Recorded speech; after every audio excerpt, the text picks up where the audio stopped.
see right now, without LeBron, Lakers are struggling.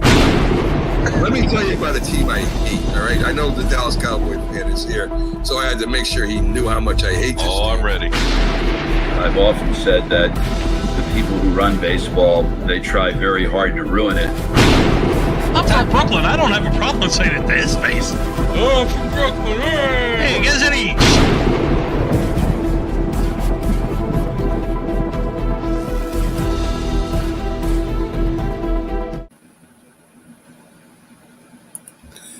This is a presentation of Northeast Streaming Sports.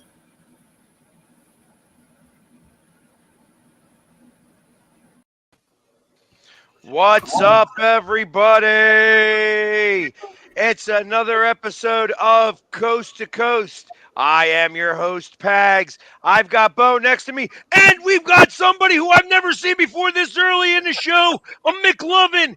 They are making an early appearance today. Hey, listen, real quick, if you guys are trying to find us on the Northeast Streaming Sports Network on Facebook, you have to go to the YouTube or go to either one of McLovin's or Bo's page. As of right now, we got the hack. We got hacked. We're not sure how or where, but that's okay. We're solving that issue. We're getting it back all together again.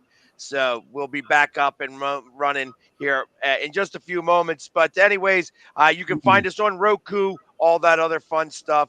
But I had to let everybody know that if you're trying to find us right now, we're hacked.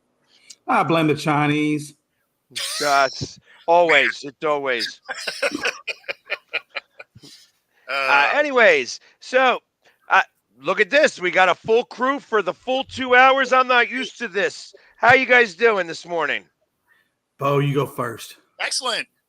It's it's a good day. We got everybody here. We get to see McLovin first thing. It's weird. I gotta tell you, I almost didn't come on today. I didn't have the mic that I really wanted, and I just felt like it would be a disservice to me as a podcaster to come on with an inappropriate mic. You didn't have the right tights today? Is that what I it didn't have was? the right tights today. It just was that kind of day. I tell you, I watched that just before you guys all got on, and wow. Right. Wow. Right. So I got the audio if you want to play it, and then we can discuss this thing.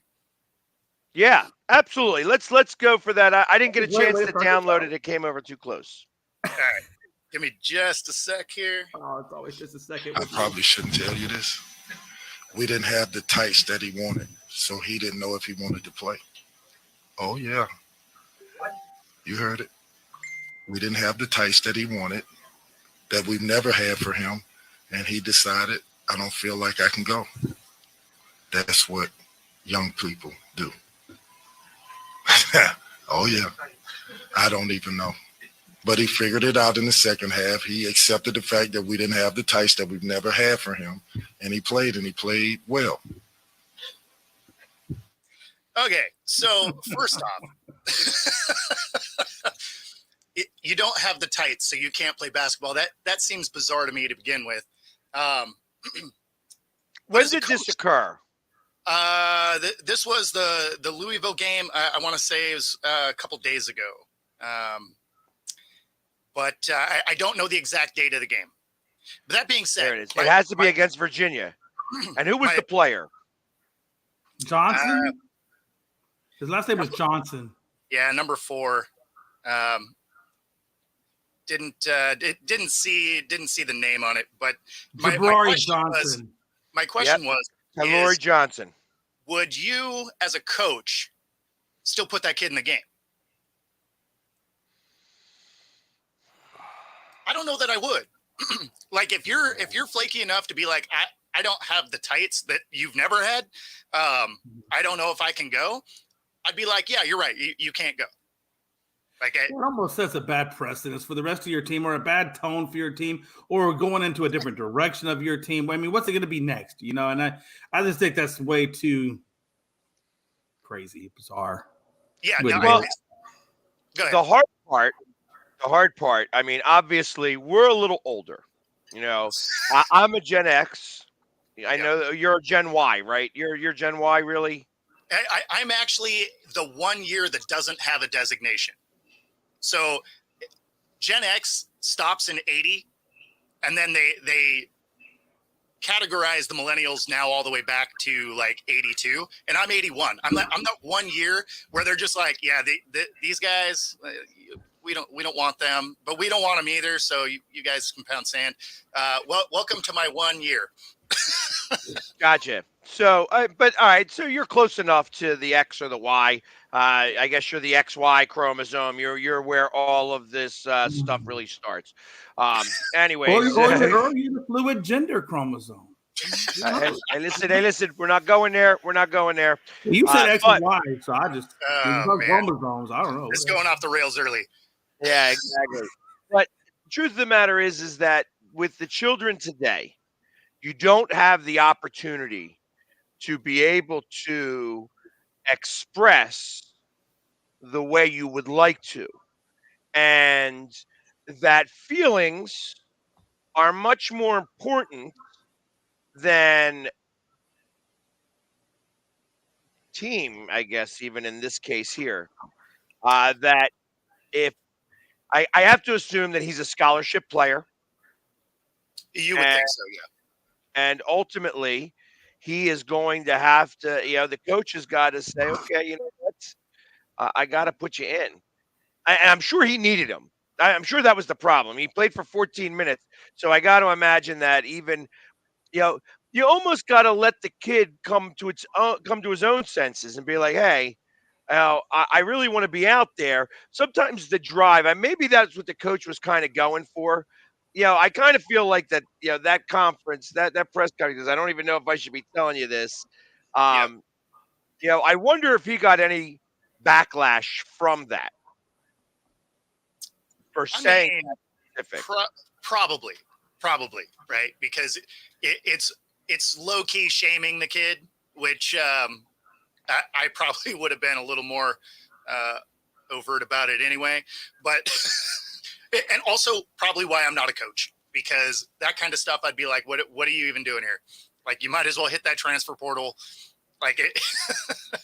or if you're Jabari Johnson, why not trying to get an NIL deal with the company that made your tights or the tights that you like? Well, especially if they've never had them before. So it's not even like it's something new. Like, oh yeah, we've always had them, but then we didn't have them. I'm just uncomfortable. It's you've never had them. So what are we even talking about? So what, did he forget them? He's never had these tights before. So I got to imagine that there's a part of you that gets dressed yourself in the morning or even before the game. I would hope that's still a thing, right? Like, I mean, I would hope so. Right. I mean, I don't know. Are people not tying their own shoes anymore? They just got Velcro and call it a day. I don't ever tie my shoes. That's a whole different story. We got to get used to it. Yeah, well, you tie them once and then you just slide them on. No. I actually am one of those guys that actually puts the laces under the shoe. I get some some rubber soles and I put it underneath there. I slip on and off. I'm not tying any shoes. I tie shoes. When I get dressed up in a suit, I tie shoes or I wear boots.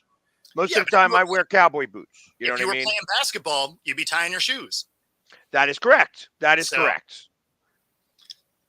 So, but that's obviously that's. Wait, hold on. But Rob Gronkowski, doesn't he have this shoe now that you can? It's got a little shoehorn built into the back. You don't even need a shoehorn. It's just ready to go. You just slip it in and roll. Well, I mean, like my tennis shoes. If I'm just wearing them walking around, like I don't tie them every time. I just slide them on and off because I don't care. But if I'm putting work boots on, stuff like that, obviously you're tying them because you have to. Right. So, I mean, that all being said, I mean, I guess you feel for the coach a little bit because obviously he's on the older side and he's understanding that, like, listen, this was absolutely ridiculous. You're asking me why he didn't play? Here's the reason why he didn't play. It had nothing to do with me. Yes. So, but the kid finally turned around and said, hey, tights or not, I think I can start to go now because I'm watching my teammates look at me and saying, you're not here to help. Why are you here? Because that's where it comes down to. Your teammates are like, yeah, Mr. Uncomfortable here. You know what I mean? Is that what it is? Yeah, we're playing against Virginia here. I mean, because that's what it is. Is Virginia ranked this year? No, it doesn't look like it. But I mean, actually, they're third in the ACC. So yeah, you got a 6-14 Louisville team who's not playing very well in the first place. Yeah. Going up against a top team in the ACC, and here it is. You got the wrong tights on.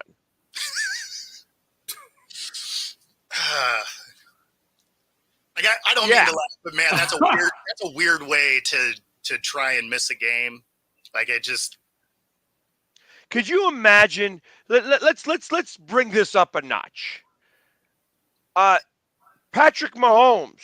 Sure. Now, going into the Super Bowl, I got first off. We're in the pros. If you want a certain set of tights, you're getting those tights. That is true. It's in the contracts. It's in the contracts. You know, I mean, I've heard some weirdo things that were placed in contracts that they got every game. And I tell you, these pro athletes, they get a brand new pair of socks every game. Yep. They're very, and those socks are like $25 a pair of socks. Yep. You know, it's not, these aren't like, you know, the socks that we're buying at Walmart or at any of these other places. You know what I mean? Yeah, these aren't, you know, Hanes or Fruit of the Loom socks. These are nice socks. You know that they pay a lot of money for. You know, I know. For instance, one of the things that I always love talking about is that when the Phillies had, you know, when it was John Kruk in his contract with the Phillies was to have 2 cases of beer on ice at his locker at the end of every game. Wow. That was in the contract. Damn, 2 cases? Right? 2 cases. Work. Well, yeah, whether he drink them or not, truth of the matter is he put 2 cases there. He'd share it with the rest of the team. He's not drinking them all. He'd drink a lot, but he's not drinking them all. But he was, sharing them with the team and stuff like that. And those are interesting. I mean, hey, you're from Seattle. Yep. What's his face used to get Skittles? Yes. 2 big bag monster family bags of Skittles, and they'd be gone by the end of the game. Yep. He'd eat them all. Fat ass. As long as you're producing, eat whatever you want. What flavor was the beer? I remember the flavor of the beer. It was Bud. He got Bud. He didn't even negotiate good beer. Wow. Okay. Well, it just, hey, listen, you drink what you drink. It's true. I mean, could you have a really nice IPA there? I mean, that would have been great. So yeah, it's interesting to think that, but in college you don't get that. College is not. That's not the place for that, you know. So, but I'm sure, like they get shoe deals, they get sneaker deals, right? In college, right? I mean, I wasn't a football player or a basketball player in college, but I think that they get sneaker deals. High schools get sneaker deals. What am I? You know, it's like what else is going? So I got to imagine that you're getting something put on your feet. You're getting the jersey and the shorts to wear specifically from them that they give to you specific, because at the end of the game they're washing them and cleaning them and putting your name on the back and all this other fun stuff. Blah blah blah. Yeah. You got to wear your own underwear. Now, see, that's something I would want a brand new pair of every game. Give me a brand new pair of underwear and socks. I don't care what anybody says. You got a good pair of underwear. Well, you better make it to the pros. You better make it to the pros there, McLovin. Or get a good deal. And as soon as well, there you go. My pro days are pretty much behind me. Sponsor, but you got to be, elite. Hey, I could smack talk beast mode. Hey, listen, had he got that last handoff in that second Super Bowl, maybe you guys would have won.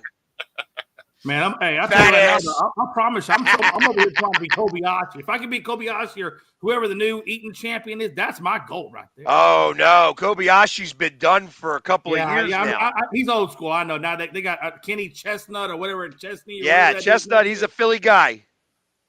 Yeah, he's the eating guy, I heard. So Yeah. I'm coming for you. I'm drinking 2 gallons of water and 3 loaves of bread every day. I'm coming. Go to town. Go to town. I can imagine with that. I'm not going to go there. I'm going to leave that. We're going to leave that alone. And I get the best of Ozarka. Let me tell you something in my contract. I got to imagine though that this is something that happens more frequently than we hear about. Probably true. I mean, you would think so, because if it's getting out, it's happened more than once. So it's probably happened more than once with this kid. But that being said, it's just weird. I mean, don't basketball players get like new sneakers every game? I mean, I'm pretty sure they don't play in the same sneakers. Hey, Robert, you better go get yourselves a coach first before you start trying to talk to me. All right, there, Mr. Wardell. Yeah, you know what I mean? You guys can't even find a coach. Your guys' coach didn't even want to coach with you guys anymore. He's ready to go somewhere else. He don't even want to be part of that organization anymore because you treated him so harshly. And you're talking about my team? My team? Speaking of which, we plucked another one of your coaches from your team. So I don't even want to hear it. You guys ain't got nothing right now. You're losing everything in that organization over there. So yeah. No, they're both over there laughing like it's all true. That was part of that message last night, right? I was just like, man, you guys have a lot of DCs and OCs at position coaches now. So yeah, well, you know what, and that was one of the things. And you saw what I responded. Yeah, I said we've been here before. I have been here like this. It was the last year Andy Reid coached here. He had a lot of head coaches or coordinators in the pot, and that's the problem with this is that, too many cooks in the pot makes for a messy kitchen. And question though, Pags, with the number of Georgia Bulldogs that are on your team and the number of now Seahawks coaches, should we just name the Philly Sea Dogs and call it good? First off, we have one Seattle coach. Yeah, that's just well, it looks like you're no the coordinators. So listen, hey, listen there. When you guys haven't even changed your coordinators and you don't like them. So I don't even want to hear it. I don't want to hear it. Come out number one in the division. Go figure that one. Yeah, actually, and I'll be honest. I heard some more confirmation. Yeah, I heard some more confirmation about the rumor that I had talked about. It's they were talking about it on the Sports Talk Radio a day or two ago, and the timeline matches a little too well, and I think it has to do specifically with Hurts and Brown. Okay, these guys were the best of friends. One is the godfather to the child, and it may be irreconcilable. Oh, wow! All right, bring in the chaos. I like it. So that is, it's weird. It's weird because I mean, how do boys do that to each other? Best of buds do that. And stuff like that always comes back down to the same exact reason every time boys stop being boys. Yeah. Always. It's always the same thing over and over and over again. Don't matter how good of boys you are. Yeah. That's the one thing that could possibly be a riff. And it's possible. It's possible that it's really true now. I heard more confirmation. Well, I mean, so do you think AJ winds up on a different team because of it? Yeah. Well.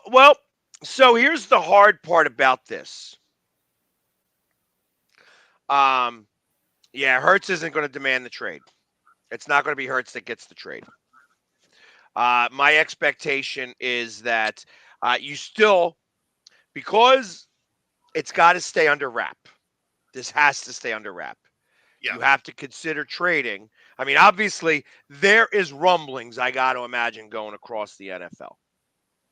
Yeah, Somebody's heard something. sure. Oh yeah. You're not going to be able to keep this completely quiet. He's still Well, a nothing top ever 5 stays receiver. down. He's still a top 5 receiver. He would warrant a first-round pick. Yeah. So ultimately, you have to, as an organization, make sure that it does not come out. Mm. So, and I tell you what, if Hurts demanded a trade and Seattle comes in for him, God bless. I don't see that Since being a thing. Robert is all on that train. He's like, yeah, we'll take him. Yeah, let's go. Woohoo! Yeah. That's what I'm saying, because his team stinks right now, Robert. Your team stinks, and you're trying to talk bad about the Eagles. Get out of here. It sounds like Robert's not sold on Geno anymore. Exactly. Rob and Rob just woke up and chose violence this morning. Yeah, exactly. Has the Geno train left the Seattle building? I mean, are we off the Geno train now? I guess so. You're going to have to make a decision anyway.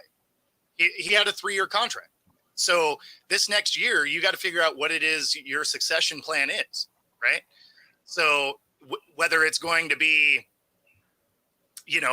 whether it's going to be you draft a guy and you let Geno, be that mentor for a year, and then you have an easy out on the 3rd year. If he isn't progressing, then you stick with him. If he is, then, you do whatever you do. But, right. It's only a 3-year deal. So you got to have a plan behind it. Or do you really think that Geno's your long-term answer? I mean, I don't, but it's not that he's bad, but he's also not elite. So if you're going to look at, say, this draft where there's a lot of guys in it, you draft a guy, you let him learn under Geno. So, I mean, you're a year or two away from pulling the trigger on somebody else anyway, whether it's a free agent or the draft pick that you took. I mean, Geno probably isn't your long-term answer, especially age-wise. And, I mean, that's what I was saying. He's got to be loose a little bit in age. I mean, he's been around for a minute. Yeah. What, he's like 33, I think, something like that. And it's not like he's the elite quarterback like a Rodgers or a Brady that can just stay around till they're damn near 40, right? No, I mean, he plays good enough football that he's going to be around, right? But if you're changing everything about your team, you have – all new coaching and everything. You got a really young roster. Do you pair that with another, with a young quarterback so that you can pay some defensive players, kind of shore up some spots that you have weaknesses in and get back into a Super Bowl picture? Because, I mean, outside of Mahomes, as soon as you're paying top dollar for a quarterback, you're kind of on the fringe of being able to make a Super Bowl, right? It's always the rookie deals that you have your best chance to win because you can spend your money around the rest of the roster. So, I think that's really the question moving forward is what it is they're going to do at quarterback. But, I mean, to answer your question, long-term, Geno's probably not your guy. I agree with that. And, this is one of the things this is where I wish to a small extent that we still had some of Andy Reid's handbook. With the Eagles, and probably a lot of different franchises feel the same way. Andy Reid would love to take a quarterback in the 4th round. Sure. And ultimately, he would parlay that to trading him for a 2nd-round pick 2 years down the road. Sure. Because you take one in the 4th, you get him a little bit prepared, and then you trade him off later for a 2nd-round pick in a couple years. We were the quarterback factory. Yeah. Now he doesn't do that in Kansas City because Mahomes is that good. Yeah. Right. So there's no need to try to do that right now when you have a quarterback that's going to championship game after championship game and, more often than not taking you to a Super Bowl. So you don't need to be a quarterback factory, so to speak. Yeah. Other teams should do something like that. Try to parlay 5th-round picks into 3rd-round picks later on.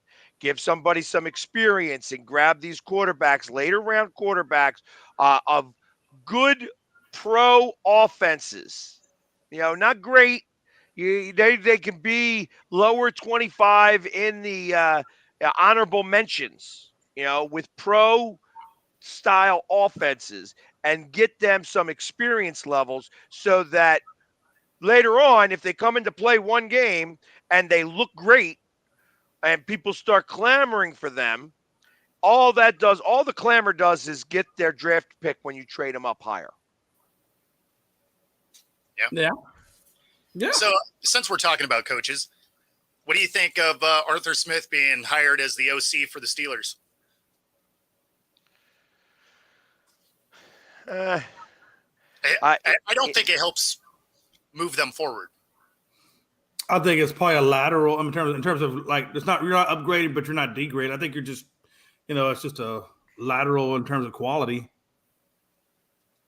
So the other part of that, the harder part of that, is that they still have the same problem. Doesn't matter who's calling the plays. Yeah. If you don't have somebody who can actually do the play, if you have a quarterback that can't make it all happen, because I'm looking at a story right here. Steelers owner, we've had enough of playoff win drought. Art Rooney says, Smith, guy?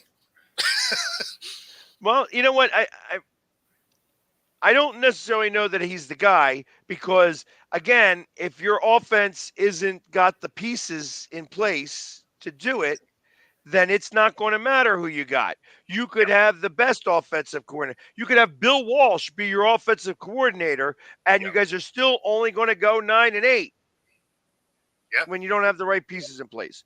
So ultimately, that's part of the issue that the Steelers have. The Steelers, as an organization, do a couple of things right. They hire great coaches. Yep. They have really good drafts. Yes. They do not do free agency well. They have a very big problem with free agency. And ultimately, when everything is together, they do wonderful. But they only do in-house stuff. They don't. You never hear of this major free agent signing from Pittsburgh. Yeah. So that's part of the issue. They don't know how to go incorporate that. Most of the time, if you're talking about a free agent signing in Pittsburgh, it's somebody on the defensive line. The defense is always the one that will get a free agent guy. You never hear about an offensive guy. Right. Most of the time, they take offensive linemen from other people's practice squad. That's how they get most of their offensive linemen. Yeah. Oh, the thing about it is too, I like Pickens and I like Johnson as their wide receivers. I just felt like Pickett never really did enough with them. And I think Mason Rudolph showed what Pickens can be, right? I think if you had a really good field general, a really good quarterback in there, Pickens could be really, really good. So I think they do have some pieces, but maybe the pieces haven't been fully exposed because of the lack of true quarterback play. They got to figure out how to get their receivers to actually block on running plays. And that's a good point. That's a good point. But again, I think it goes to your point, right, where maybe they just don't have the right coordinators in there to develop these guys to do that, right? So is Arthur Blank the guy that comes in that teaches those guys to do that? I don't think he is. And not for nothing. This is the reason why I'm not getting paid a tremendous amount of money to be an offensive coordinator. But I want you to hear me out there here a little bit. Is there a thought process at all in the NFL, instead of going after receivers, maybe going after one speed receiver, but going after all these new tight ends, like these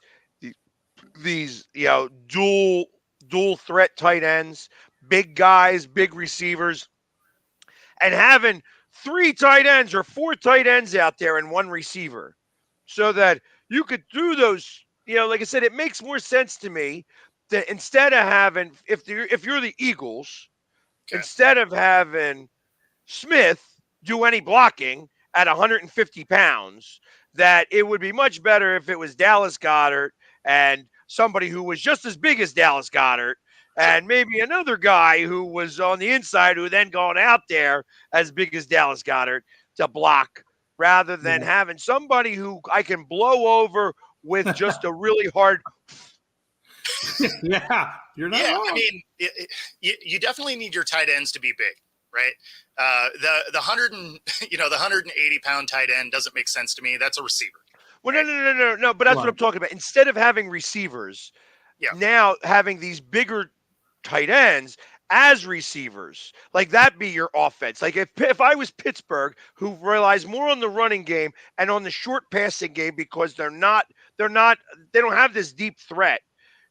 Go with like 4 tight ends as your receivers. If you don't have a true number one that can rip the top off, then sure. I mean, I can see what you're saying because they don't have to respect the long ball anyway. So then, I mean, just like Detroit. I mean, Detroit picked up Ertz. Now they got Ertz, Laporta, 2 pretty good sized tight ends. You know, good. But Ertz doesn't a blocker. Ertz is not a blocker. He can't block. That's the Jimmy Graham era of tight end. Like great receiver, horrible blocker. And that's okay. I see your point. And the tight end right now is becoming much larger facet of the game. Sure. Right. So why not go to the nth degree? If I was Pittsburgh, I'd consider it. Be like, okay, we're going to start collecting tight ends. And instead of wide receivers, we're going to put tight ends in those spots. They're going to have the same receiver routes. They're just going to be shorter routes. Yeah. They're going to be big guys. And they're cheaper than receivers typically. Exactly. What they would do, they would just get you the yards after the catch, right? Or be the security blanket as a check down in case, the deep routes or mid routes aren't there, right? Then you got a nice big tight end that can get you, the catch plus an additional 4 or 5 extra yards, which could be the difference between the first down that you need, that third possession down, right? I mean, so yards after catch becomes a little bit harder when you're running that kind of offense, though, because your safeties don't have to be as far back because you don't have a number one that can rip the top off. So they're not going to be, floating at 20 yards back. You're definitely going to need a wide receiver. But then you also have cornerbacks who are now covering tight ends for sure. Who they have the speed. They have the speed, but they don't have the strength. Right. To be able to go up for that. So if you're going like there, you're going to be doing a lot more of, these tight ends are going to run over those cornerbacks. At least that's what I would think. Again, I may be off. Like I said, that's why they don't pay me a lot of money to be an offensive coordinator, because I can't even call an offense on Madden. You know what I mean? It's like I'm not that guy. But it seems to me, and it's always been as part of my philosophy, if I was running an organization, if I was the owner of an organization, my philosophy is big men in the trenches and get as many big men as possible, because you are trying to move the ball forward. Big men move forward faster than small men. But you also want to be athletic, big athletic men. Of course, that's what I'm talking about. You know what I mean? So yeah. So and that's why I'm thinking now, where if I'm the Steelers, and now I know what my limitations are, why wouldn't I go for monster receivers, which I call now tight ends? That's what they are. They're tight ends. Monster receivers are tight ends. Yeah. So, but get big guys that are going after and after and after it. Well, they seem like the Chad Johnsons and the Terrell Owens. Those were big and fast wide receivers, right? I mean, those dudes had muscle. They had speed. Yeah. So, I wish. I think that Pittsburgh is where Pittsburgh's at right now because the scheme is not changed. The scheme works. It's always a little better than average. Yep. Sometimes it's much better than average when you have certain pieces in place. Ben Roethlisberger, as much of a smacked ass as you could say he was a good quarterback and could, huge human.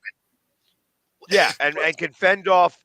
Like I said, it's some people you had to run away from the pressure. He would just push them away. He'd knock them down, or they'd hit him and bounce off.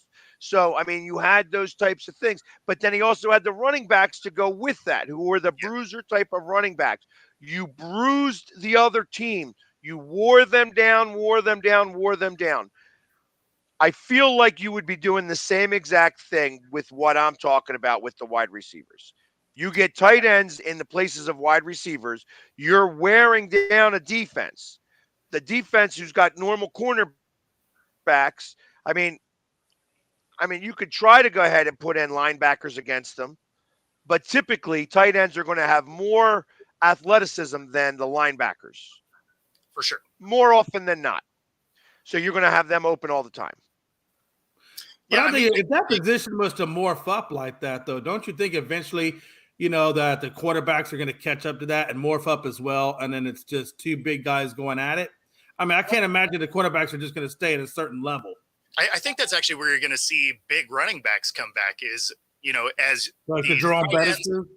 Yeah. Well, as these tight ends become a bigger piece of your offense, right, and it has across the league, your outside linebackers have to become more athletic, right? Because they got to be able to trail these guys in coverage, which means a lot of times it's a different body type, right? They're starting to get a little bit thinner and faster. So then all of a sudden, if you can bring in the Derrick Henrys, they're going to have a lot harder time as a linebacker tackling a big man like that. I mean, they already did when they were big, right? But you're seeing linebackers, especially outside linebackers, becoming smaller to be able to do some of these coverage routes. So you might see a rebirth of the running back here in the next 5 years or so. Well, and I look at it the opposite way. You're going to see the rebirth, the fullback of the fullback position, through tight end. Maybe back with Mike tight ends. Like, like you think about the 49ers. The 49ers are the only team I know of that still use a fullback as part of their offense. Yeah. I mean, I got to imagine there's some other team out there that does, but not as effectively as the 49ers do. And ultimately, a tight end, that third tight end is your fullback. Is really that's who that should be. It should be your fullback. Absolutely. The Detroit Lions had they had that one guy who kept calling himself eligible or ineligible or whatever. They were putting the one guy in. He was going in motion.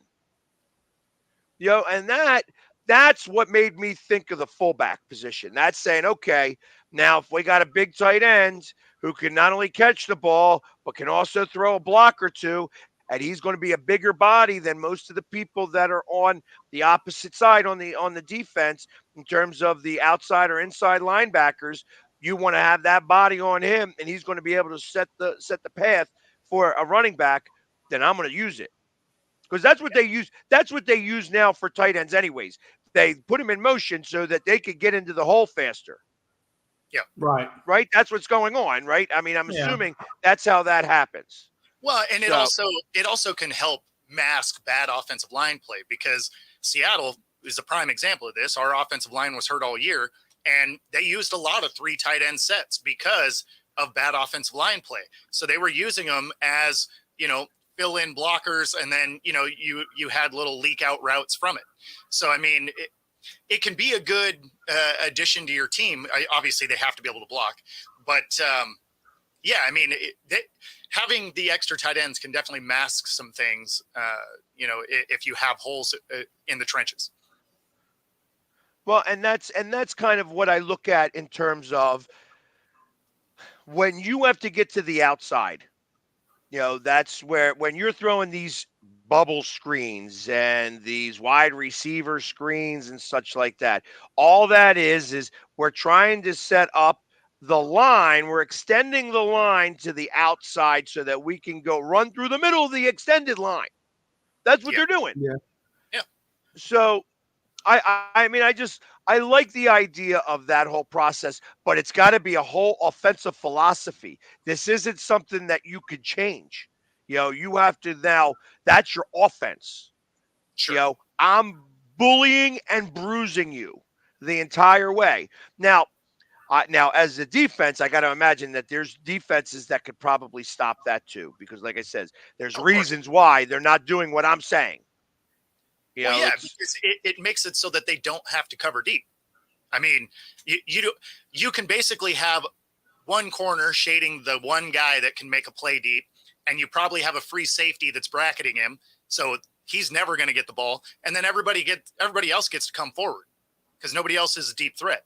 So I mean, you can isolate the one guy that has a chance with a deep ball, and then you're playing down to that offense. So I mean, unless you have tight ends that love contact, that'll be tough to do all day. Yeah. Well, and that's the hard part about this. I mean, like I said, again, there's reasons why I am not a coach. So beyond the fact that, I have ideas, but it doesn't mean that they're going to work. But I'd be interested to see if you had the right personnel, if it would work. Because ultimately somebody is going to start to do this. I mean, I'm not far-fetched here. The bigger guys are going to win most of the time. I could see them running some of those sets for sure. I mean, because you already see teams use the 3 tight end set anyway. So I mean, I could see them running that certainly in like short yardage situations. I definitely could see them running stuff like that. So I don't know. I just next time I'm hanging out with Hollis Thomas, I'm going to have to ask him that, because the one thing I will say, when I traveling with Hollis, and when you travel with somebody who's played in the league for as long as he did, for a number of teams, you get to see different things and hear different things that I would never think about. So I've learned a lot just from listening to what he has to say in general. So I'm going to have to ask him about that and just see, because there are definitely ways that he would be automatic and be like, no, this is the reason why you can't do this, and this.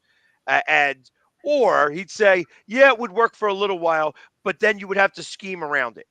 And how do you scheme around that as a defensive coordinator, that it may be simple, or depending, if you have a fast defense, like if you're a small, fast defense, which a lot of these, that's what Detroit was. Detroit was small and fast except for their front 4. Mm-hmm. Everybody was small in that defense, which is why they bounced off of people. Most of the time when you're hitting somebody, if you're hitting somebody the same size as you, they're going down when you hit them with force. Right. If they're a little bit bigger than you, you're bouncing off and they keep going, which is kind of what happens. Well, I just wonder, I always felt like history repeats itself. And it seems like, we started out big and strong, and then we kind of went down to fast and small. And now I'm wondering if they go on the second go around of big and strong, if now because of the supplements, nutrition, development, train, and all this stuff now, if that second version of the fast and strong is just going to be off the charts, like the fullback, things of that nature, You got to imagine it will be. And I got to imagine it, like Pag said, it is going to come back around. Yeah, of course. Well, and everything. So it's a copycat league. And the one thing that I will say about the 49ers is that in most spots, their guys are bigger than your guys. That's a real statement. Their offensive line is typically bigger than your defensive line. Their tight end is bigger than your linebacker. Their linebackers are just the same size or bigger than your tight end. Yep. Their defensive line is just as big, if not bigger, than anything else. You know what I mean? So all across the board, that's why they are winning games. They are bullying teams. And you have to take that bully mentality if you're going to continue to win.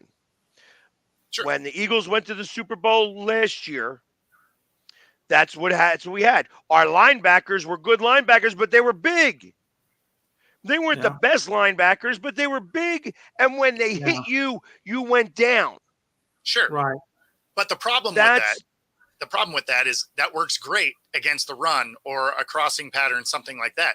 But if they have to drop out and actually cover a tight end, most of the time those big guys aren't fast enough to do anything. Correct. Yeah, I mean, Which is I what look at was it now at the part of our problem high last year. school level. I take North Shore High School, for example, out here in Houston, which, by the way, is just right down the road from Channelview, where Jalen Hurts came out of. But these guys are big. No, seriously, it's where you play. But the guys are big now. You know, the offensive linemen, they look like college athletes. They don't even look like high school athletes. They look like grown-ass college athletes. I mean, I went. My cousin went to the gym the other day. Saw this kid. He's in his junior year of high school at North Shore, and he's bench pressing 318 like it's bubble gum. No big deal. I mean, these kids are getting big. Like I told my wife, I was looking at the guys out there in Wisconsin and their high schools. I told my wife, I said, if they ever went against North Shore or pretty much any one of the Texas teams, they would get destroyed because they're small. They're, for whatever reason, a little bit up north. They get smaller for some reason, but. These kids, I mean, you saw that one offensive guy for, I want to say it was DeSoto, that offensive lineman for DeSoto. I mean, you see how big that dude is big enough to play in the NFL. If he really wanted to, he can handle it. But it just amazes me how big. I did see one kid. What was he, a sophomore? Yeah. He's not even a senior yet. He's a sophomore. No, he's like room left. 6'3", 6'4", 375 pounds, and can run a 4.6 40 already at 10th grade. Yeah. You know what I mean? So muscle at 340. Ain't no fat on that kid. Yeah. No, that's a tank. Right. But that's that's the way these high schools are going. And of course, and then they're going into the college levels. So to Pag's point and things like that, these guys are. I do see the NFL getting bigger again. Yeah. So. I find it just interesting to see how this would all play out in the grand scheme of things. Is it really one of those spots where, if this offense was to occur, and I got to imagine there are people that are thinking about this already. You know, I'm surprised that it hasn't taken hold in the high schools. I guess you can't do it in the high schools unless you're a part of a very specific school who can recruit from all across, an area. But the colleges could possibly do it. Yeah. Well, that's what a lot of these high schools, though, are doing. Like I use North Shore as an example. It's a max prep type of school. When I went there, it wasn't like that. We just had, the kids that were in the local area. That's what we ran with. But now they are bringing kids from all over Texas. They play for this one guy, and and there's other schools throughout Texas where they do the same thing. I'm just using North Shore as an example, but yeah, you're right. It's almost like they're recruiting like college. It's incredible. Mm-hmm. Well, and as Paul's stating right here that you're getting some of these rugby players that are coming over, so they are a little on the different side there. So obviously having Mailata as a rugby player who was a beast, an absolute beast. They never even considered him to be a running back or somebody who was ever going to touch the ball. He was always going to be an offensive lineman. Now, I saw that somebody entered the international portal, and somebody wrote, hey, this guy could be the first person to ever make it in the NFL with no college experience. And I'm like, and actually, they showed a picture of Mailata and said, no. So that was kind of the statement there. But you are starting to get some of these rugby guys that are coming in and, have a little bit of experience with holding a football and running and being bigger and shedding off some of these tackles and such like that. It's going to be interesting to see how far that train goes. Because not having the football experience, I don't care if you play rugby or not. Australian rules football, rugby, English rules football, it doesn't matter. It's a whole different game than playing American football. Well, and it's not like it's new, right? I mean, you started seeing some rugby players, back in right around 2010, stuff like that. Because Carlos Hyde came in. He was a rugby player. Went to the Niners first, I think, played for 4 or 5 different teams. So, I mean, it's not like this is a new development. Rugby players have been filtering in for a long time. It's funny. They seem to have success right away, and then it kind of falls off. So I don't know what it is training wise that's different, but when they first come in, they tend to have a lot of speed. But then as they kind of get into the NFL shape, they sort of just kind of fall into the mix. I can see that too, because the way those rugby guys do in the scrums and the swim techniques and all that stuff that they develop in those things, I can see why they would make good offensive or defensive linemen, right? If they put a little bit of weight to compete at that level. But I like rugby. It's a hard-nosed sport, and when they're in those scrums, it's really interesting to see how that dynamic, which is just it's just like offensive defensive lines. Well, I mean, like in Carlos Hyde's scenario, he was a running back, which again that makes sense, right? Because if you're playing something like rugby. Like that's a position that you can pretty easily make that transition to, right? Yeah. I think it'd be a lot harder to get into some of the skill positions because you're just not training for that type of play. But as a running back, I mean, you're essentially doing exactly that in rugby. So, I mean, you see why there's some success, but it's not overwhelming success. It's not like you're going to start poaching guys from rugby teams around the nation or around the world. I mean, you're still looking for top level athletes, but it's not like they're just going to easily make that transition. Yeah, but when you think about it, like I think of Jordan Mailata, and for the first 3 years once he got drafted, the first 3 years he didn't play it down. He ate, drank, and crapped offensive tackle. That's he learned, and the biggest thing he learned. From Stoutland University. I mean, because I'd say that we probably have the best offensive line coach in the world. You know what I mean? So I feel like the Eagles have always had a really good offensive line, always dealt with big guys. We've had perennial Pro Bowlers, and ultimately that comes from the coach. So Stoutland is that man. So, and he taught him everything. And the first thing he taught him, and that's what he learned for the first 3 years, is the first step. That's all he learned. Because once you got that first step down, everything else is easier. So, I'm surprised that some of these football programs, and I'm talking specifically on the offensive, defensive line side of it, and maybe they do. I just don't know about it. But if they incorporate jujitsu and wrestling in their techniques or teaching them those, because I mean, it seems like that would be a huge thing to get around your opponent if you knew how to do those hand techniques. Yeah, I could probably do it at some level. I could definitely see that for defensive line as far as trying to shed hand blocks. I could see that. Yeah, I mean, let's face it. That was the big joke in the 70s and 80s that the players were using ballet to be able to flexibility is key. To be able to get off of these blocks. That's defensive linemen. It was the big joke with the Steelers. The Steelers' defensive line were all going to ballet classes to be able to learn, like just it's some of the movements of ballet. You were able to kind of shed some of those blocks and stuff like that. So I mean, there's lots of different ways to be able to get to the point that you're talking about. So I understand 100%, like where jiu-jitsu, yes, the spin moves that people use.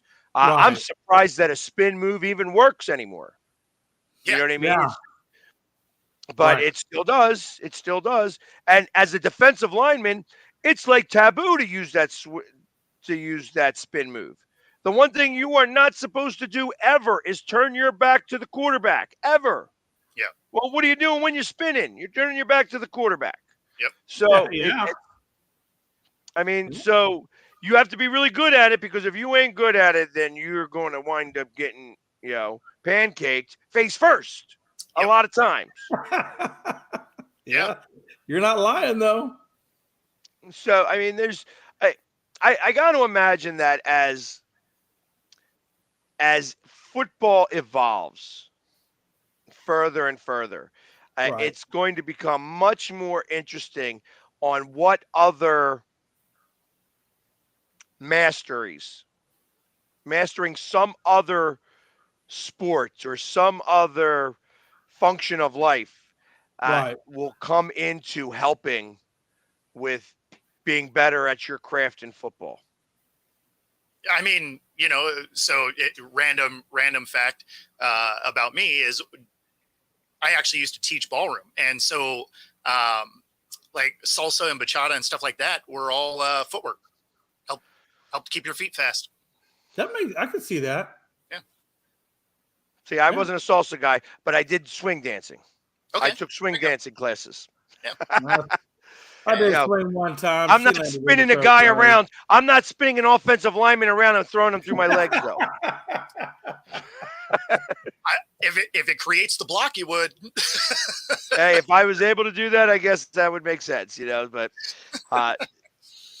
yeah, I find that kind of fun, though. Like I said, it was obviously we veered off into this part of our conversation here to talk about how these things are evolving and such. Ultimately,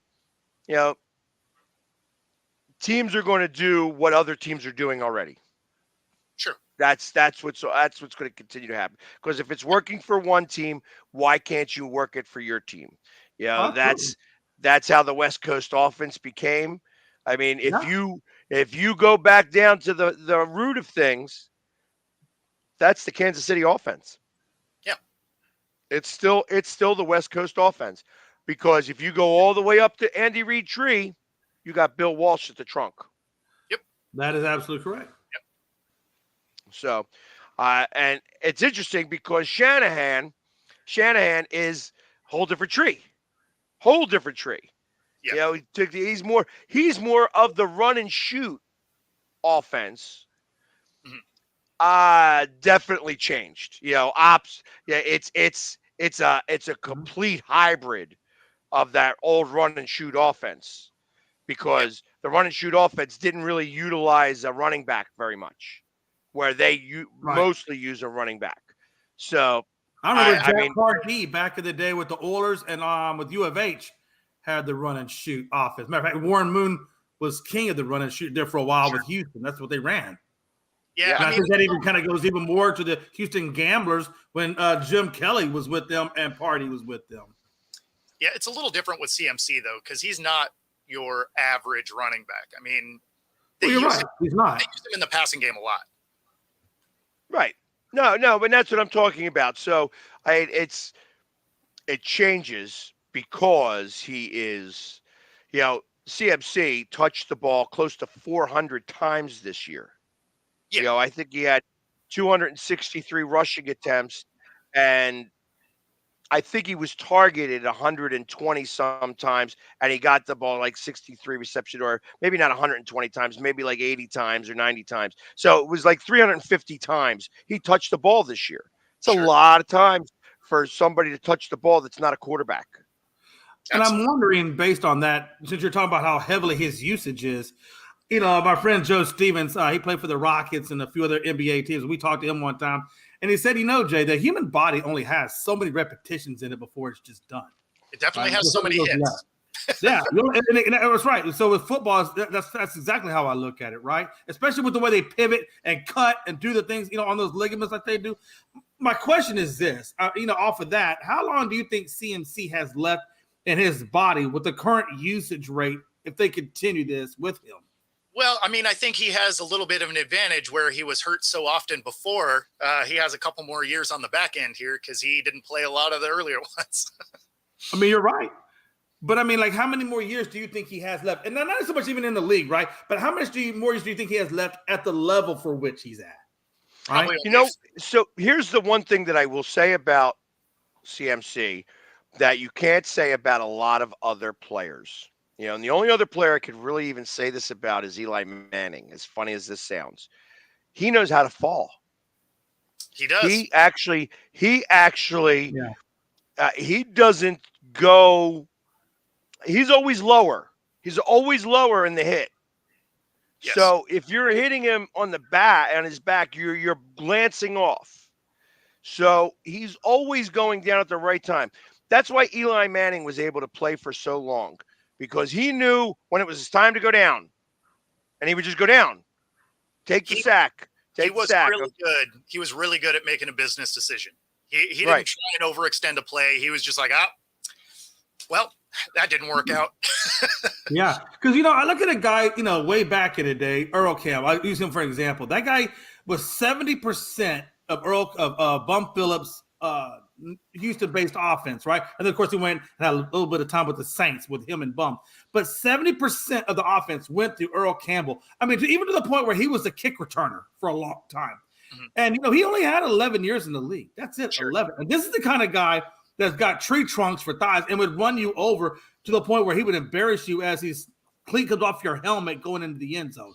But 11 years, that's it. That's all his body would give him. And of course, now you look at him, the guy's in a wheelchair, and his body is just to shreds. And I wonder how that's going to turn out for some of the other guys, like a CMC, who, like you said, I understand he knows how to take these certain falls and things, but still, the body is still the body. You still got to make cuts and things of that nature, right? To be fair, the hits are a lot different today as well. Because, you used to be able to square the front of your helmet up on people and, really go blast somebody. True. And you're not allowed to do any of that. You have to get your head out of the way. You have to basically be doing a cross-body wrap. And most of the time, you don't see anybody wrap up anymore anyway. So the hits are so much different. I don't think they're going to quite get to the spot where, like Campbell did. But, not to say that these guys aren't going to get hurt. Obviously, they are. But some of the viciousness of the hits that those guys used to take have been eliminated from the league. The hits that they used to take every game, you see like 2 or 3 of those a career now. Right. Well, I'll tell you what, that Detroit game, I did see at least 2 hits on McCaffrey where he got hit by 2 different people and he did a flip. Like his whole body went upside down before he even hit the ground. And one of them went upside and then sideways and then down. So I know, he probably does get, like you said, low to the ground most of the time. But there are some of those where he's not able to get there, and he does take some hard hits. If you're getting hit from 2 sides like that, you're almost better to be high, because the last thing you want to do is get that cleat caught. You're right. I'd rather do the flip in the air than have him break my leg. Exactly. Like a Chubb, for example. Mm-hmm. Like Chubb, yeah. So that being said, listen, we're at the top of the hour. Let's take our station identification break right now. So thank you for hanging with us, and we will be back in just a few moments with the second hour of Coast to Coast. You can see right now, without LeBron, Lakers are struggling. Let me tell you about a team I hate, all right? I know the Dallas Cowboy fan is here, so I had to make sure he knew how much I hate this team. I'm ready. I've often said that the people who run baseball, they try very hard to ruin it. I'm from Brooklyn. I don't have a problem saying it to his face. Oh, I'm from Brooklyn. Hey, get any.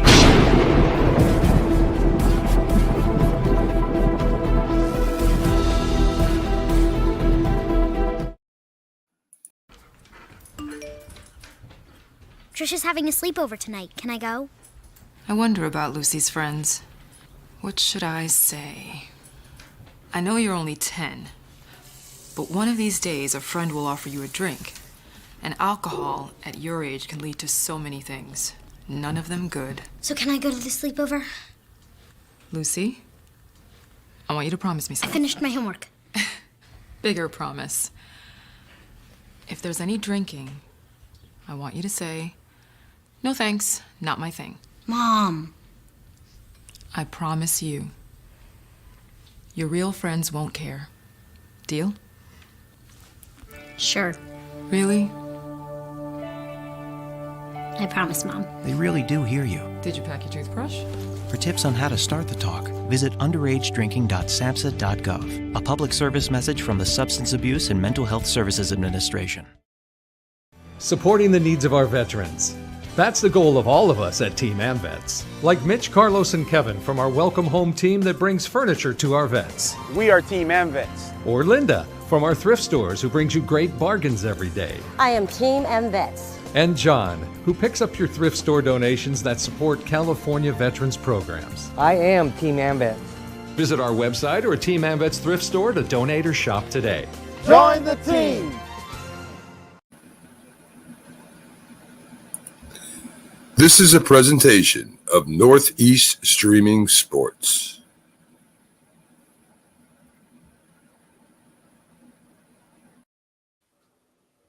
And we are back for the second hour of Coast to Coast.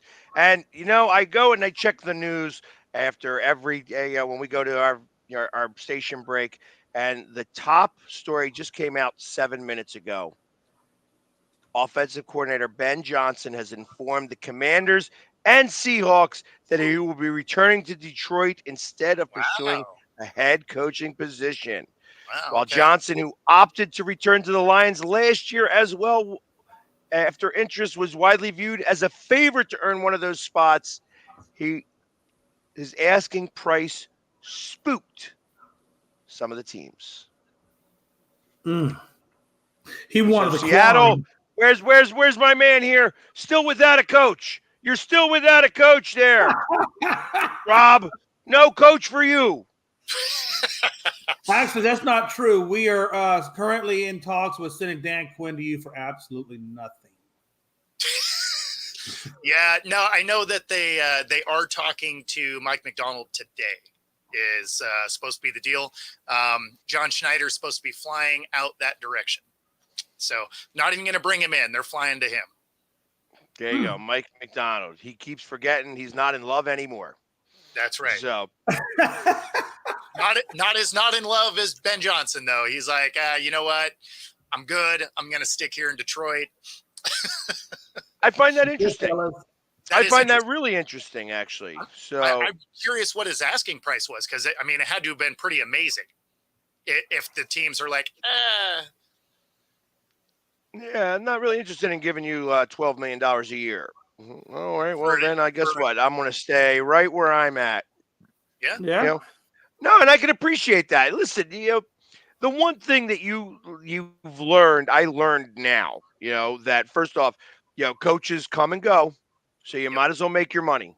You're not going to pay. You're going to pay all these guys, all these athletes, ridiculous amounts of money, and then the guy who's going to be in charge of them is going to get paid pittance. No. I want to be able to be on that same level. So if you're going to hire me, I want a 7-year, $100 million deal. Yeah. It's not ridiculous to think of. If I was to win you a Super Bowl, is that $100 million worth it? Pretty damn much. I mean, the thing is he hasn't been at HC before. So there's some unknowns, right?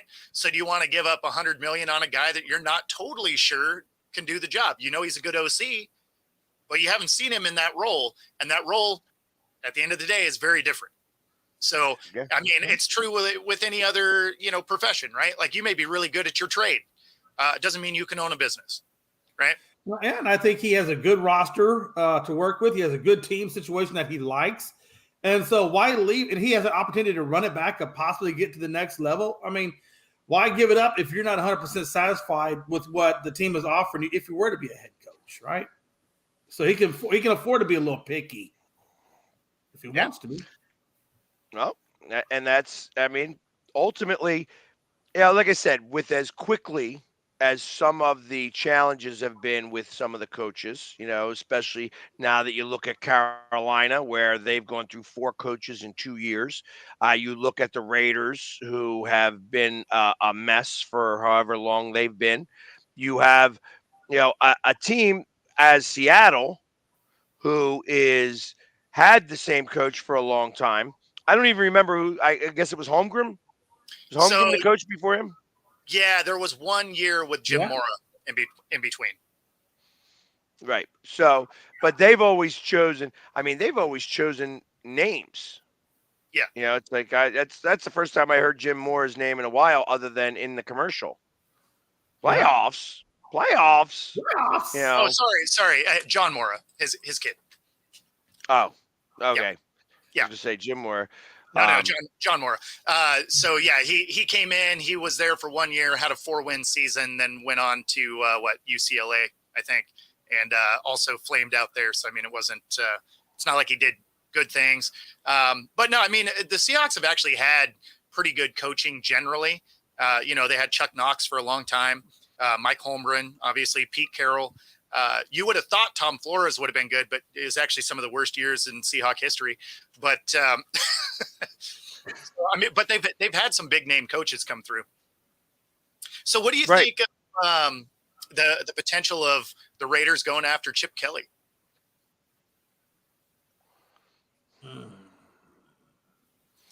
So, I have a theory on Chip Kelly. Okay. Chip Kelly talked about wanting to be an offensive coordinator. Yep. As the thought process with Bill Belichick was to get a coaching job. Those guys are chummy. Yeah. You know, they're really close friends. So I thought that was going to be, if you saw Bill get a job, Chip Kelly would go under Bill. Sure. That's what I expected. I don't suspect that Chip Kelly is going to go to the Raiders. Now, I don't know his relationship with the coach over there, with Pierce. So I have no idea. I don't know that I would want to be with that tool bag. No, now, I'm not a I Chip Kelly fan. Yeah. No, I agree. But he has So historically that's pretty good the biggest thing for me. It's like I don't know about that, but let's see. Whoa, hold on. This was a little bit ago, as we're switching very quickly. The Seattle Mariners acquired Jorge Polanco for right fielders Anthony Cifalini and Justin Topa, as well as prospects Gabriel Gonzalez and Darren Bowen.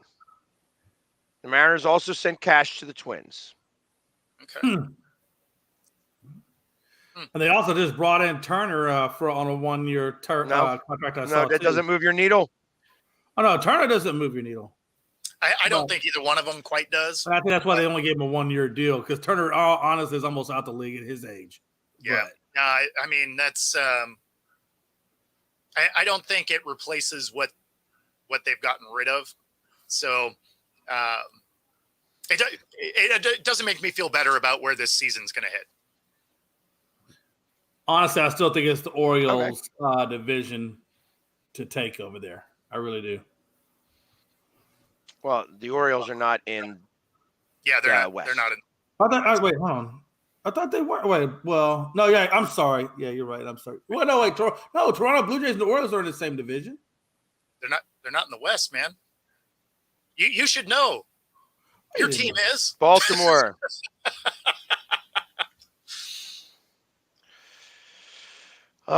This is the problem when you're a bandwagon Cowboys fan. No. Forget about the teams teams that are local to you. You're talking football or baseball? We're talking baseball, right? We're talking baseball. And you don't think Toronto and Baltimore? Toronto and Baltimore, yes. But we're talking about Seattle. We're talking about the Mariners. Oh, my bad. I'm sorry. Okay, I was thinking Toronto. My mom was in Toronto. I thought we were. My bad. I apologize. I was like, what are you even talking about? I'll throw it away. I don't want to be quiet. There we go. Anyways, I thought I should mention this. I was just looking at some of the news. I'm like, oh, look at that. There's a Seattle thing right there. Since they're not talking about really anything else from Seattle. So now we know why McLovin is only here for an hour a day. Well, no, because you know what? Because I was talking about Turner, and Turner did go to Toronto, and my mom was on Toronto. I got you. So the Chargers hire Ravens exec Horitz as GM. Yep. That's something that happened yesterday. Last night, yeah. You know, real quick, since we were talking about the Raiders a second ago, I think the Raiders have to really be careful who they bring into that organization, right? I mean, they really need to take some step back and really do their due diligence and be slow to hire and quick to fire. Because, you know, after the Josh McDaniels fiasco and whatever, and then the whole thing with John Gruden and all that craziness before then, they really got to be careful and make sure they're bringing in the right people if they want to turn that franchise around and get it really in the positive direction. Yeah, I mean, obviously they got a lot of holes to fill. So, I mean, Pierce is going to have his work cut out for him. Like, obviously he's got to get his coaching staff put together. But, I mean, they have very real questions at, you know, quarterback.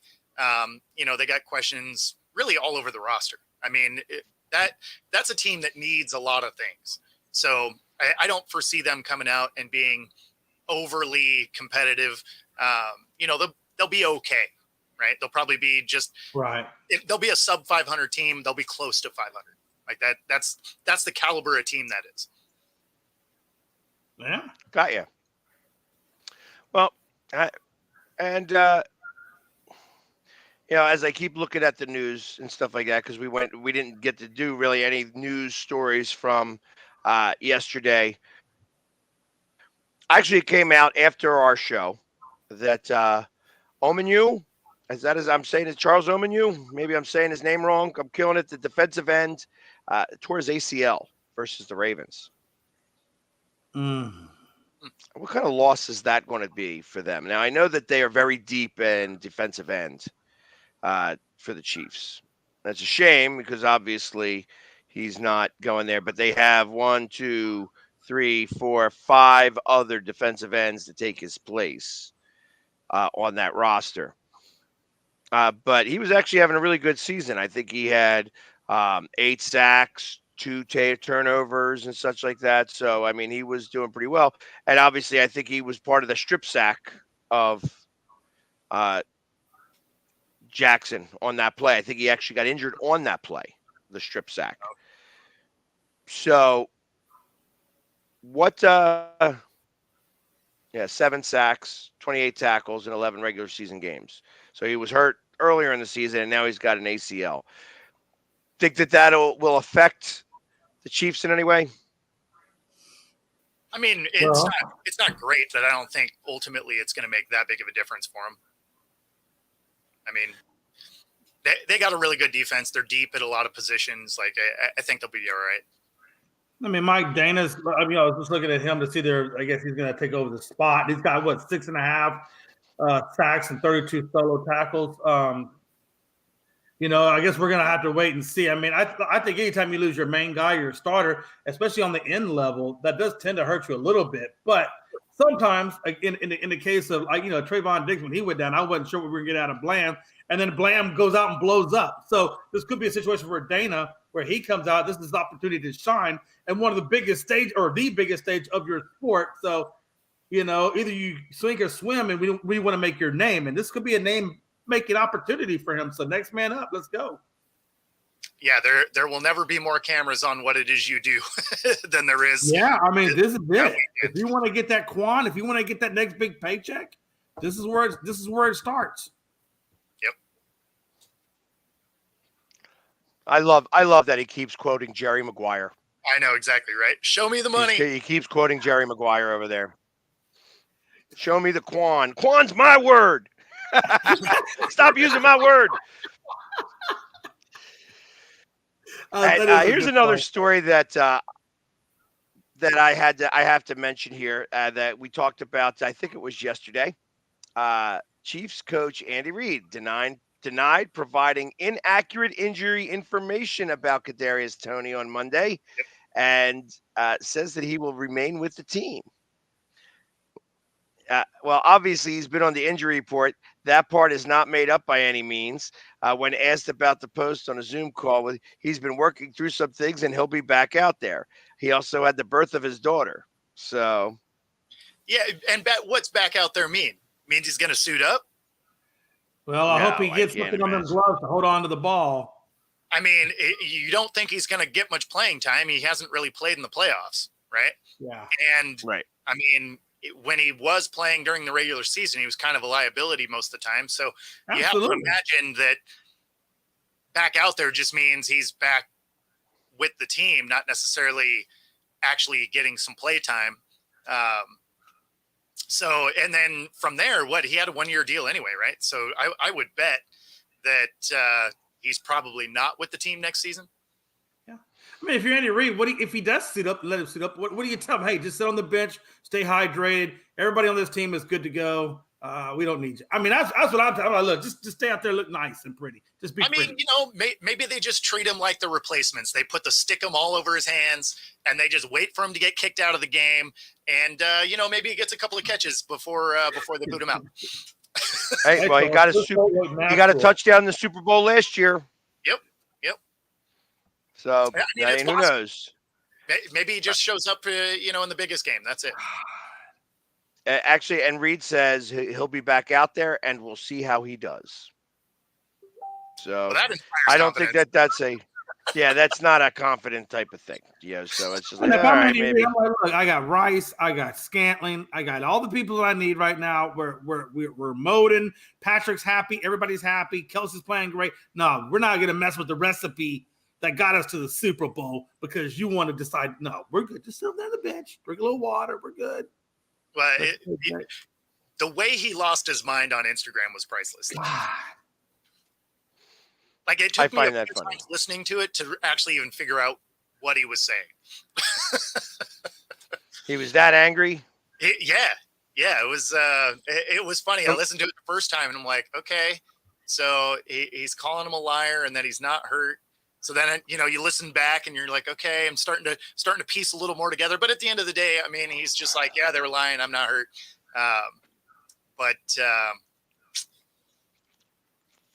I mean, if you're on the report, you're on the report, right? So, and another story that has come out that's really more Philadelphia based. It says Jason Kelsey would like to remain with the Eagles once he retires. And I scratched my head about that a little bit as I literally scratched my head. That was kind of not really a joke. But I wonder if he's really going to retire. I don't believe that he is. I don't think he's going to retire this year. I firmly believe that him and Travis are going to go one more year. I don't even know why Travis would want to retire. He's at the top of his game right now. Travis is not. Yeah, Travis is not. I mean, he's had a good playoffs. If you saw him the 4 games before the playoffs, he was not very good. You think he's dipping? Yeah, absolutely. But that's what happens. That's what happens when you're a 33-year-old tight end. Yeah. But then we're always going to ask, who was better, Travis or Gronk? I still feel like that debate's always going to be out there. Yeah, I mean, they're a little different, I guess. I mean, Gronk was dominant. Didn't like to work though. But I mean, he was just a monster human, and he could go make a play. Like if I were to have one of the two, I would probably rather have Kelsey because he's a guy that puts that work in. You can count on him all day. Whereas Gronk, he had moments like when the game mattered, he'd show up. But he'd have moments where he'd kind of disappear in some games. But I mean, the dude, he was an absolute beast. I think if he would have had the work ethic that a Kelsey does, it would have been. It's kind of like Shaq, right? Like he could have had a longer, better career had he done a little more work than he did, right? As far as keeping his body in shape. But it doesn't change the fact that he's one of the best ever. I just, I think Gronkowski is one of those guys in that, dynasty that kind of got forgotten about to a certain extent of like everybody was on the Tom and Bill and who made who. But I mean, look how much Gronk contributed to that, right? I mean, he goes to Tampa Bay. Does he get a ring without Gronk over in Tampa? I mean, and I'm not saying he would, but I'm just saying I just feel like he's a guy that gets lost about and how much he contributed towards that team. I know we're not talking about work ethics of Kelsey, this, that, and the other, but you cannot deny that Gronk was a huge part of Tom's game and a part of that culture. Yeah, I mean,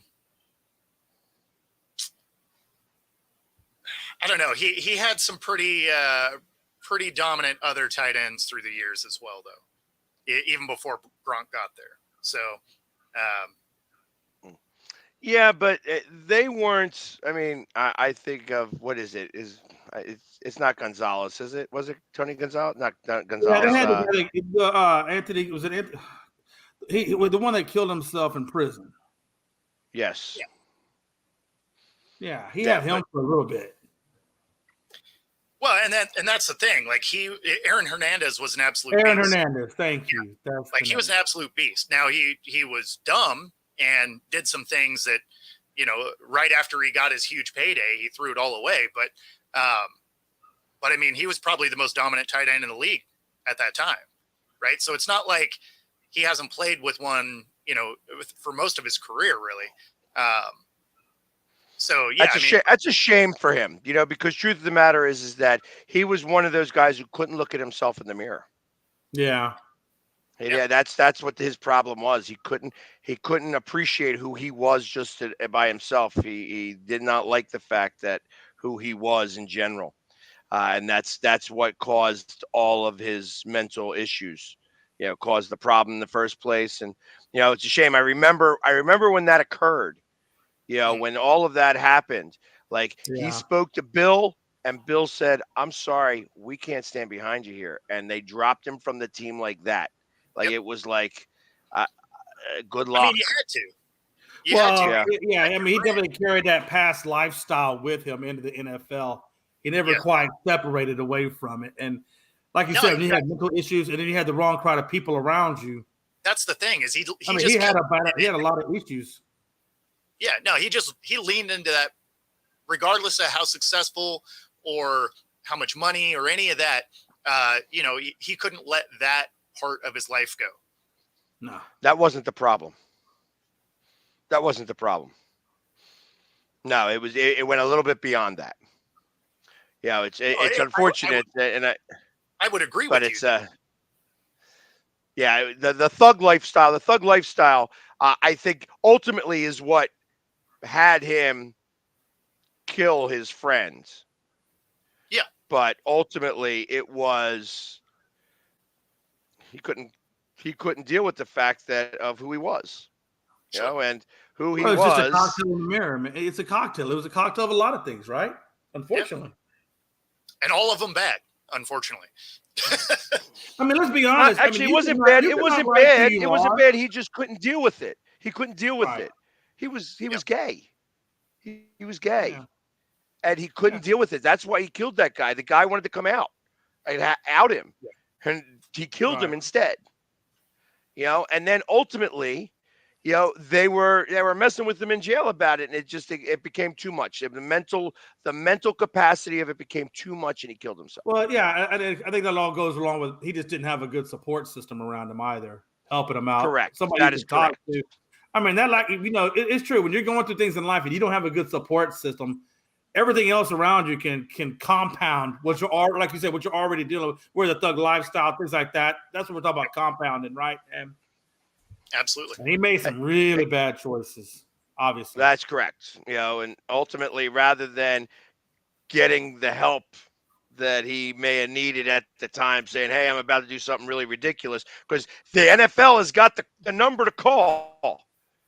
If you're in a bad spot, you call this number, and the NFL comes and gets you. They solve the problems. You're wasted drunk. Don't drive. Call the number. Guess what? We got somebody to come get you. We got somebody to come get you and get your car home too. Like they take care of everything. They do not want you to do something wrong. And they are very protective. If you are in the NFL, in fact, I think it goes further beyond. If you were in the NFL within 3 to 5 years, you could still use that number, and they will come get you, whether you were in the NFL for a minute or 5 years, 25 years. Yeah. Now you call that number, they come and get you.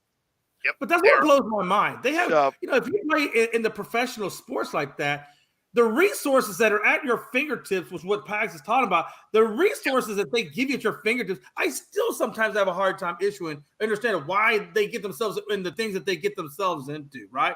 I mean, you could use the Henry Ruggs incident and things like that. They're 20. They're 20. Right. No. I actually have a different thought process about this in general too, and you guys could take this with with the way you want to or not. They ride on different highways than we do. These guys are driving at 1,000,000 miles an hour most of the time. The problem is that when you are driving at 1,000,000 miles an hour, you can't go down to a lesser highway. You can't go on the highway where we're driving 65, because ultimately you're going to crash. There's going to be a problem. And that's where the problems occur. When they go onto the off ramps and they start to deal with, with civilian life. Because I look at the NFL is like the military to a certain extent. You are in a different world. When you come back to civilian life, the world moves too slow. Everything changes. And that's, like I said, when you're getting off that off-ramp, that's where the accidents occur, because you're driving at 1,000,000 miles an hour. Everybody else is now standing still. You're going to crash. And that's what that's how I feel. I don't feel like a lot of it's. Do you think the NFL should adopt an academy? So as soon as you come out of the draft, they send you to this boot camp like the Army. They do. They do. And they sit there for weeks. It's a 5-day boot camp. That's what it is. It's a 5-day boot camp. Everybody who goes through the draft, every rookie's got to go through it. It's mandatory. Mandatory. Yeah. Every rookie's got to go through it. And they try to push. They can only do so much. Ultimately, you still have to be responsible for yourself. Yeah. Right. Well, and that's why I noted the age, because even though I had made lots of good decisions, I was still 20 and made bad decisions, right? Because you have free reign of your time. That's why you see so many of these guys when they get into the off season. That's where a lot of times they have problems, because it's one of the only times, to your point about it being an institution, is it's the only time they have free reign of their time. Because during the season, it is dangerous to have that much money at their disposal. Yeah, they have a ton of money and a ton of free time. That's why so many of them will get in trouble. They come in out of shape. It's the only time they're not dictated as far as what they're doing 24 hours a day. Yeah. I mean, look at, was it Ray Rice? Was that the guy who the elevator incident? Yep. First, he's still married to that girl. It was literally, it was one of those situations where that was the life that they shared in general, privately. Yep. You know what I mean? It was like, what you didn't see on that video was all the times that she was beating him and all the things that she was saying to him. You didn't hear any sound. You just watched the end result. Sure.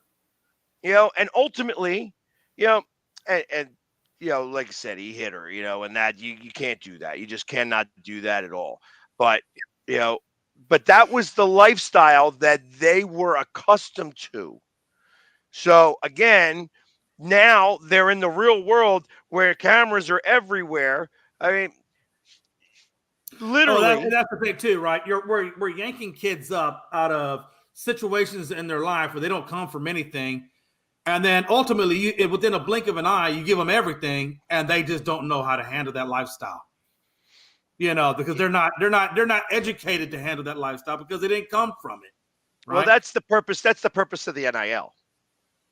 That's why the NIL really got started. About the parents raising these athletes too, because at some point the parents, if they're spending time with them, and they can't always do it because maybe they come from a one single person household where the mom's got 2 jobs and she can't spend the amount of time with her kid to give her the right tools in life to handle what's about to come his way.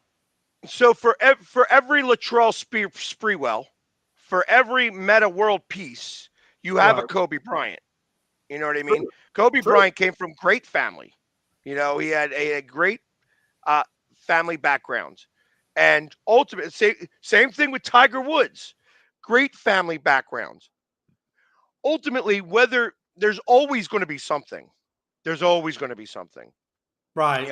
Whether you're doing everything right as you possibly can, or you're doing things wrong, like a little bit wrong, so morally wrong. I mean, Kobe Bryant didn't do anything wrong. Cheated on his wife, and got chastised. I think he's ever really and that's almost like a moral thing more than it is a criminal thing. Same thing. Well, think about that with Tiger Woods. Think about the same thing with Tiger Woods. Yeah. He wound up getting a golf club to his head. She never went to jail for that. Yeah. All because he liked messing around with other ladies. True. You know what I mean? There are a few athletes, right? Like, look at one thing that really amazes me is I look at a guy like LeBron, right? I mean, this guy came from, he came from a lower, side of life, income wise, things like that. But he had everything. He had everything. He got the Hummer. He got all this stuff, but he never really let it get him to the point where like a Henry Ruggs situation or an Aaron Hernandez situation or a Kobe Bryant situation or whatever else you want to throw out there, right? Hell, even Michael Jordan had the gambling issues, right? He never did any of that. The guy, I got to give, and that's one thing I'm going to give LeBron. I give LeBron a lot of crap, but the one thing I do love about LeBron is he never let all that money, all that fame, all that everything change him. He stayed solidarily who he was to the point where he's even founding schools for kids. I mean, so different. The one thing that I will say, and I 100% agree and appreciate what it is that you're talking about there. But the one thing I will say, different from LeBron in comparison to anything else, is that he was anointed the king in 9th grade. Yeah, I mean, you're right. So he was always being processed for this lifestyle. Groomed, I guess. Like he was being. Yeah, groomed. I mean that's kind of what it was. I mean, think about Mike Vick. Mike Vick was living his life. The moment that he got in trouble, the moment that he had to go to jail, the NFL says, okay, we are stepping in now. We are going to give you the mentors. We are going to give you all the resources and tools. We are going to make sure that you are able to come out of this and be an upstanding human being afterwards. Yeah. And he went through all of the process. He went through all of that. But he had now and still has all of his mentors guiding him. Yeah. You don't get all of that. Like college doesn't teach you that. No. But the NIL now, that's part of the reason why the NIL was involved here, because they didn't want to all of a sudden, like now you've got the money in college. So we're going to give you a little bit of money so you can feel what it's like, because, before you were worried about where you were going to get the, to go buy some beer or to, go get, some ramen noodles so you don't have to steal them anymore. You could just go buy them with the regular money that you have, Right. And, so it preps them now a little bit. Not everybody has had parents that were athletes and learned how to deal with the money. Well, so some of that is also that they have painted this like good guy persona about them. It's something we talked about, I think it was last week, is if they came out and were Charlie Sheen the whole time, we wouldn't even be having this conversation. Be like, oh yeah, he cheated on his wife. That makes total sense. Like it's because they are painted as these, role models, and they've come out as they're the good guy of their sport and all of this. That's where when they slip up in that way, it becomes this huge conversation. Because if they were a total dirtbag, you just be like, yeah, no, that tracks. And you'd move on with your day. So, I mean, it has a lot to do with how they're perceived. That's why Charles Barkley had that commercial. It's the exact reason. I am not a role model. Exactly. I know that I like women, that I like to gamble, that I do things. There ain't no halo above my head here. Yeah. Don't have your kids look up to me like I am the end all be all here, because I know that I'm not. Yeah. And when he did things, you didn't look at him that way. You're just like, okay, we understand that he's that dude, which is why when you look at, Tiger Woods, he spent his whole career saying, I'm the good guy, right? Like that was the whole persona that he designed. And then when he, gets caught nailing every chick ever, people freak out about it. But again, if it was Charlie Sheen doing blow off a stripper, you're just like, I mean, winning. It's Charlie Sheen. Like this is what he does. Like no big deal. I'm just going to go back to my coffee and call it a day. Like you don't think about it twice. So I mean, if you're going to be that dude, you can't build the. I mean, that's why there's so much hate for guys like Russ in Seattle or A-Rod, because they're like, oh, I'm the good guy and all of this. And then they're like, just kidding. We're going to dump you for the most amount of money. It's like, that's fine if you set that precedent first, right? If you're just like, hey, I'm here for the money. And you're like, I'm going to go somewhere else because there's more money. Everybody'd be like, Yeah, no, that tracks. But if you're like, oh, I'm the good guy, I'm going to take a team discount, I want to be here forever, and then you force your way out, yeah, the fan base is like, oh, okay, so first off, you're not who you say you were, which is fine. You do you, right? Like, go make your money. It's not like there's anything wrong with that. But that's two different people. So you can't be like, oh, I'm this good guy and I'm going to take a team friendly deal and then force your way out of a contract you're still in. If you were an unrestricted free agent, that'd be one thing, right? But if you're forcing your way out of a contract, that it's viewed different. And so, I mean, that's the thing is whatever persona you want to build, you better make sure you stick with it. Well, and that's it. And the one thing that I will say is that the more money that you have, the easier it is to hide that persona. I mean, I knew who you are. So like eventually it'll come out. Correct. Well, I mean, let's comes out, but you can hide it for a little while. Sure. Well, you think of the whole Tom Brady thing. Because no one knows who you are. Think of the whole Tom Brady situation. Tom Brady's marriage was over 4 or 5 years ago. Sure. Mm-hmm. Nobody knew about it, but I knew. Like they said, I used to do a different type of podcast. We used to do this dating show where we would combine sports and dating and stuff like that, and gossip and stuff like that. And I knew that his wife had a boyfriend long before it came out. Long before it came out. They were doing their thing on the side. It's same thing when we're talking about with Will Smith, even, before the slap happened, not because of anything else. It was because it was coming out what was going on with his relationship. And he was the brunt of the joke. So he fought that off. The more money you have, the easier it is to try to hide what you're doing, but it never really hides.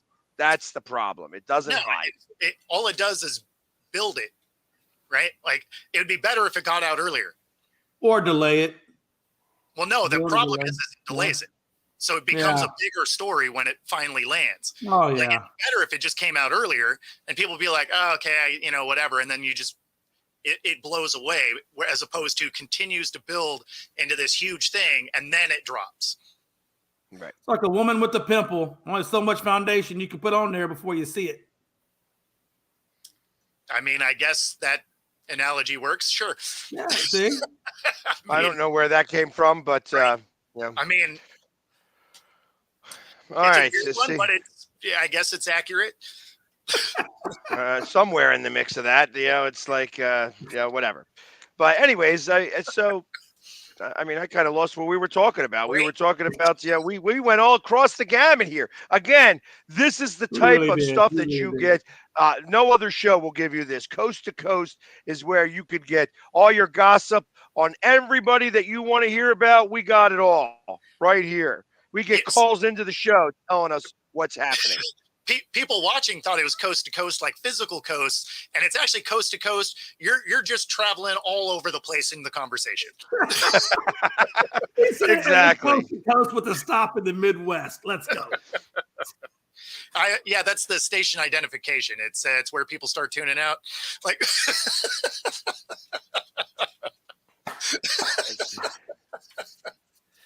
so I wanted to see if there was any other news that came out. None that I see that's with any coaches. So Seattle still hasn't got a coach. And, hey, let's talk about this real quick. There was a player on the Brooklyn Nets who played yesterday who hasn't really played a lot since he's gotten there. Hasn't really played a lot in the last few years. Ben Simmons. Huh. God, he's still around. I was going to say, I didn't even realize he was still playing. Jeez, So he almost got a triple-double, actually. Oh, he had a good night. He had 10 points, 11 assists, and 8 rebounds. Wow. Okay. In 18 minutes. Okay. Wow. It's efficient. Yeah, so he did play pretty well. Say what you want about Ben Simmons. I was never a fan. I thought that the silver spoon. He was the beneficiary of a silver spoon, for a long time in his life. Mhm. And ultimately, once he started to get whatever problems he was having here in Philadelphia come to light, and then he blamed it on mental health and things of that nature and such like that. He is, I feel, the epitome of how to throw away your stardom. Yeah. In a big way. I feel like that's part of what occurred with him. I wish him the best. I do hope that he's able to come out, start playing again, and maybe even get back to where he was as a player. The fact that he was almost got a triple double after not playing for half a season shows that he still got it a little bit. Sure. I think Ben has it. It's just his head. His head has always gotten in the way of it. I don't know if it ever left. It's just his head. Like you said, that was like his worst thing. He just, that mental capacity, that mental state really has messed with him.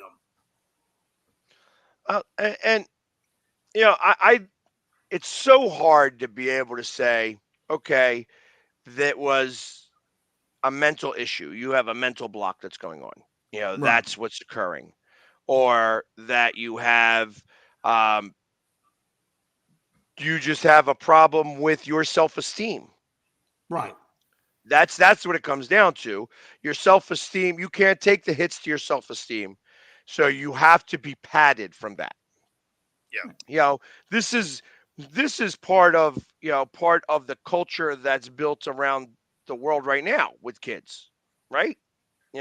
My feelings are more important than your feelings because they're mine and I don't want to feel yours. Your feelings don't matter because mine matter. That's really what this comes down to, right? I assume. Right. Everybody's feelings matter more than yours if I say so. Yeah. So, can you say that he had a mental health problem? Maybe. You know what I mean? I know that he didn't know his.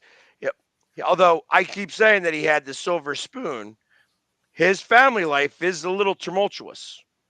Yeah. He has a sister who is not 100% all there. A father who was a little, Lionel Simmons, I think was a good basketball player while he played, but again, was always more of a shielded him. Like he never got to see, like there wasn't social media, so he never got to see the hate.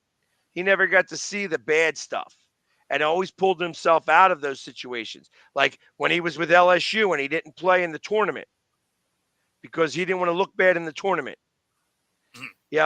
When he shoots and scores 48 points one game against the best team in the league, and then you go up in the playoffs and he's got to dish it off because he's afraid to miss a dunk. He just might have had the wrong mental tights on. That's all. You had to get the right mental tights to fit. Hey, you can't go if you don't have your tights. And maybe there's something to be said for that. Maybe there is something to be said for that. Man. Another thing that happened yesterday, and I'm trying to see who won that game or not, so we'll check that, was a new coach for the Milwaukee Bucks. Happened. What was it? Yes, was it last night or the day before? Because I don't see that they played last night, so it had to be the day before. Talking about Doc Rivers, correct? Doc Rivers. Yep. That happened about, I want to say it was almost 3 or 4 days ago. Yeah, and they smoked the Pelicans. No, he opened up. No, they showed yesterday that he opened it up. Opened up his opening was against the Pelicans, and they smoked him. Right, but he signed like 3 days ago. I mean, his opening night might have been the other night, but he. Right. Yeah, well, good for Doc. I mean, look, you should be able to win when you got a cast like the Milwaukee Bucks, for crying out loud. I mean, they got to, you don't have Damian Dollar and Giannis and, company over there for nothing. Well, yeah, I mean, he's taking over a team that was 30 and 30. Oh, no. His coaching, it wasn't that day. It was on Monday. Okay. Was it Monday? It was. I mean, even still, yesterday. he's taking over a team that was 30-13. I should hope you can still win. Because if you You know don't, what I'm saying? I mean, yeah. I was telling Logan and them the other day. I was like, if he can't win with this type of team, Oh, they lost to the Nuggets. They lost to the Nuggets. Did they lose to the Nuggets? So Jokic gets a triple-double and spoiled Doc Rivers' debut as Bucks coach. Well, there you go. So he's lost 2 games in a row. He lost the last game of the playoffs. Actually, 3 games in a row because he lost the last 2 games of the playoffs and this first game. So Doc Rivers is 0-3 in his last 3 games. Nice. Great start to that tenure, isn't it? Great start. Well, Griffin's playing. He's 0-1 for his tenure. So it's I find it a little interesting. I don't think that he is going to. I don't think that the Bucks are going to gain anything from him being there.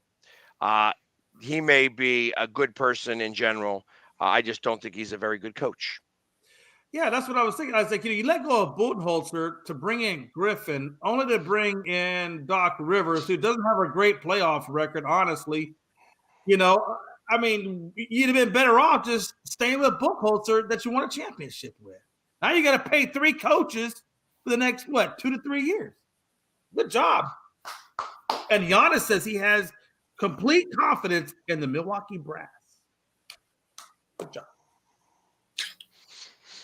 Well, Giannis said that he didn't want to stay if they didn't make some type of show that they were committed to winning. Now, he said that at the beginning of the year, and then they went out and they got Dame. Yeah. I don't think Dame Lillard puts him over the top. I don't think he does because they traded away every bit of defense. Well, that's the issue with it is you got rid of all your defense. So is your offense more dynamic? Sure, of course. But you can't play defense at all. Defense kind of matters in the playoffs.